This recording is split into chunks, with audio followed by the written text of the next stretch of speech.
જલારામ બાપા પર વિવાદિત ટિપ્પણી કરતા રઘુવંશી સમાજમાં રોષ ભભૂકી ઉઠ્યો।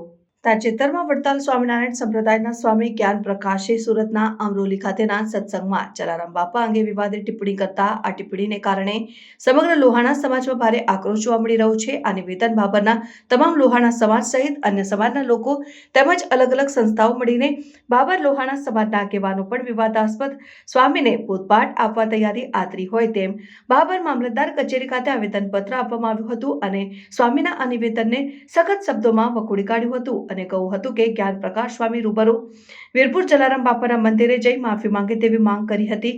બાબર મામલતદાર કચેરી ખાતે રઘુવંશી સમાજના આગેવાનો અને અલગ અલગ સંસ્થાઓના આગેવાનો મોટી સંખ્યામાં ઉપસ્થિત રહીને બાબર મામલતદાર કચેરી ખાતે આવેદનપત્ર આપવામાં આવ્યું હતું।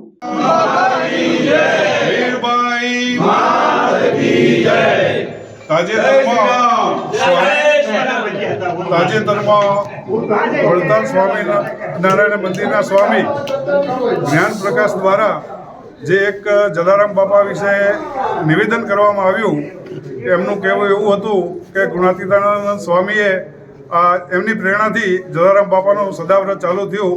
આ બાબત ખરેખર નિંદનીય છે। જલારામ બાપાનું સદાવ્રત 205 વર્ષથી એમના ગુરુના આદેશથી ચાલુ કરવામાં આવેલું હતું। આ બાબતે અમારી સર્વેની ખૂબ લાગણી દુભાઈ છે।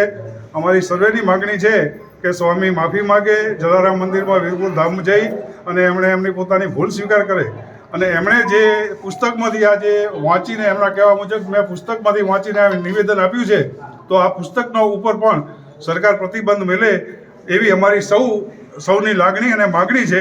એના માટે અમે આજરોજ મામલતદારશ્રીને આવેદનપત્ર આપી અમારી લાગણી સરકાર સુધી પહોંચાડી છે। બોલો જલારામ।